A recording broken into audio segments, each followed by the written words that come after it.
Hi, my name is Derek. Just want to do a little comparison. A lot of people ask the question, well, what's the difference between Samaritan Ministries and Medi-Share? And so I don't know all the details there, but maybe I can give you a little bit of insight. First of all, with Samaritan Ministries, they actually have you send your monthly share amount directly to another member. You write out a check to that person, put it in an envelope, mail it to their address as a gift to them. And Samaritan gives you the name and address of somebody different each month. And the member that's on the receiving end of that, they gather up those checks from members that have been assigned to send to them. They turn around, they pay all their own medical bills themselves. They're self-pay patients. With Medi-Share, your monthly share goes into an account. Medi-Share has limited power of attorney. They draw from those funds and they forward them on. And they're more involved in the payment process than Samaritan. Samaritan's not involved at all. Medi-Share is handling some of that administrative work for you. So one is more direct sharing, member to member, members helping each other directly, person to person, and the other one is more of a convenient structure where you just have that money drawn from an account each month, and it kind of gets taken care of from there. With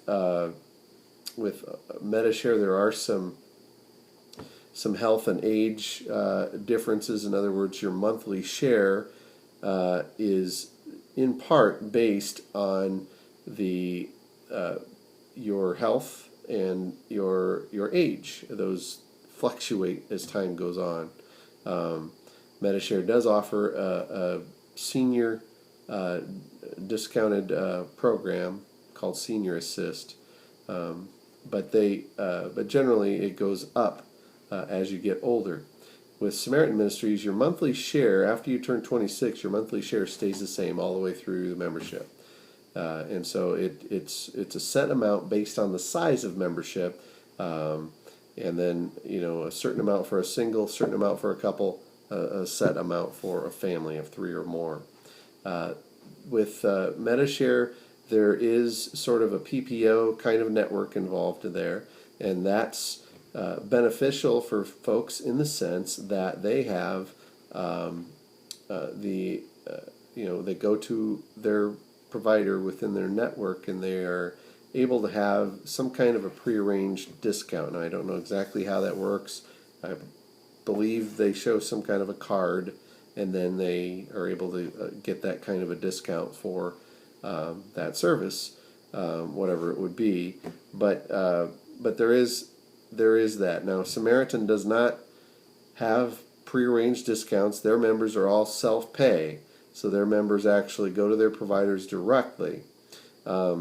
Samaritan members don't necessarily have to negotiate their own discounts because Samaritan hires a negotiating group to do that for their members for bigger bills. It's not for the smaller doctor's visits and things like that, but for bigger bills, Samaritan is coming in and bringing a negotiating group in, but that happens on the back end. So their members kind of negotiate the smaller bills themselves.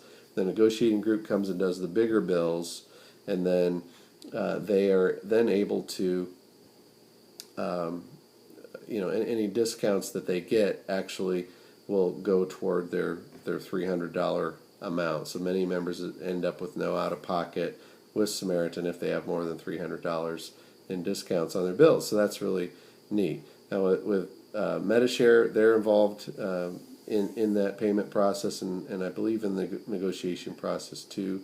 They're operating on more of an annual basis, so they have an annual household portion. I believe their lowest annual household portion, if I remember correctly, is $1,250. And so they have that, and then once you get past that point, then you're able to get help for your medical needs that are within the Medi-Share guidelines. With Samaritan, it's $300. The need needs to be a new symptom-related medical condition and it's greater than $300. Then you're able to have that amount shared. And like I mentioned, normally there's $300 kind of out of your own pocket for each need. But then if you get discounts, those apply dollar for dollar toward that $300 amount. Back to providers, if you have Samaritan Ministries, you actually are self-paced. You don't have to stay within any kind of network. You're not incentivized to do that at all because there are no networks. You go to whatever provider you want to. And so that is one of the beauties of Samaritan Ministries, at least in my opinion, is that you get to go wherever you like. There are also, some maybe philosophical differences in the structure. Of course, the whole sharing process is different. And so the two ministries, while they have some things in common, neither one of them help with abortions, and they're both considered healthcare sharing ministries that qualify for the exemption under the Affordable Care Act and all those kinds of things, which is great. They're both very different. So I think for a lot of people, it's going to be a matter of preference. My wife and I have chosen Samaritan Ministries. And you can click on the link below this video, or just go to joinsamaritan.com, joinsamaritan.com, and that will take you to where you can get the information you need about Samaritan. You can actually apply online, and so that information is all there if you go to joinsamaritan.com. But Medi-Share.org, I believe, is their website. I believe it's meta-share.org, and get their information. But my wife and I have chosen Samaritan Ministries. We love choosing our own providers. We love having no out-of-pocket. We've had many needs over the last 11 years, and almost all of them have been completely shared, including the $300 amount. And so it works wonderfully well. We hope to never go back to insurance, and we're glad you found this video. So hopefully that helps you some, and leave me a comment if you like it. Thanks.